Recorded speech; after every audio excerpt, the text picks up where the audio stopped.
салом бинандагони азиз, ин ман Набиҷон Юсупов бо шумо мебошам. дӯстони азиз, лайк монданро фаромӯш накунед ва обуна шавед ба канали ман.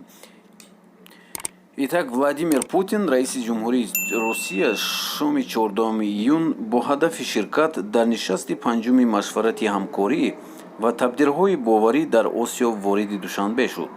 Вай пеш аз он дар Қирғизистон буд ва дар нишасти сарони кишварҳои узви созмонии ҳамкории Шонгҳой иштирок кард.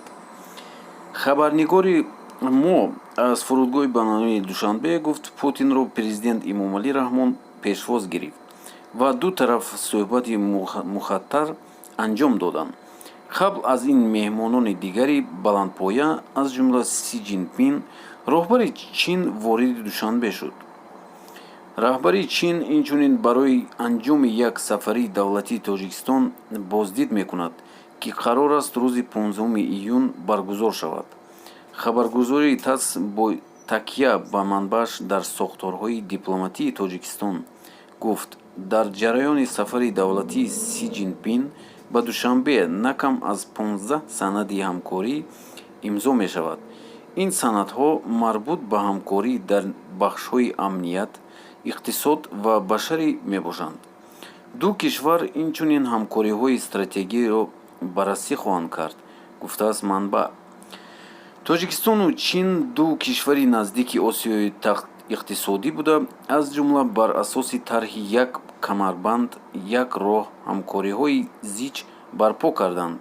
Дар остонаи сафараш ба Тоҷикистон Чинпин дар як мақолае, ки дар вебсайти Ховар чоп шуд, гуфт, дар солҳои наздик қарор аст мизони доду гирифтҳои иқтисодии ду кишвар аз марзи $3 миллиард убур кунад.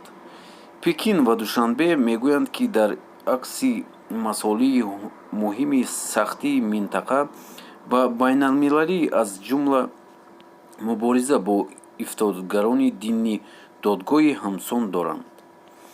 рӯзи 14 июн инчунин президентҳои Ӯзбекистон Шавкат Мирзиёев, Қазоқистон Қосимҷон Марат Тақаев, раиси иҷроияи ҳукумати Афғонистон Абдулло Абдулло, муовини президенти Ветнам Данг Тхи Нгонг Тхин, сарвазири Озарбойҷон Наврӯз Исмоил Оғлу Мамедов, нахуствазири Камбоҷа Хун Сен ва Тимим бин Ҳамад Ас Сонни, амири Қатар вориди Душанбе шуданд.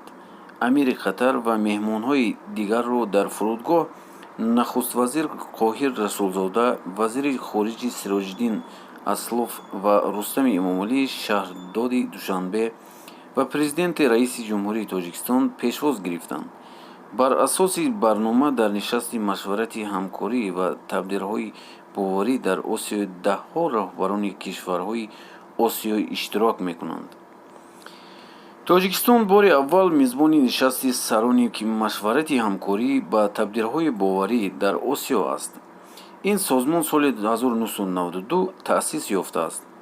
баррасии масъалаҳои амният ва ҳамкорӣ дар тақияи Осиё аз ҳадафҳои Осиёи нишастаи Душанбе гуфта мешавад, ки дар ин нишаст гуфтанд, нишасти сарони кишварҳо ва ҳукуматҳои узв дар 4 сол баргузор мегардад. охирин ҳамоиш 21 майи соли 2014 дар шаҳри Шанхай, ҷумҳурии Мардуми Чин доир шуда буд. дӯстони азиз, ин буд видеои имрӯзаи мо. ман хеле ташаккур мекунам, ки шумо тамошо доред ва лайк монданро фаромӯш накунед, обуна шавед ба канал, то ки баъди видеои дигарро аз худ набароред. ба комментария ҳатман навишед, шумо чӣ фикр доред. 15 давлат якҷо шуданд ва дар нишасти Тоҷикистон ки чӣ мешавад, шумо чӣ фикр доред, нависед ҳатман.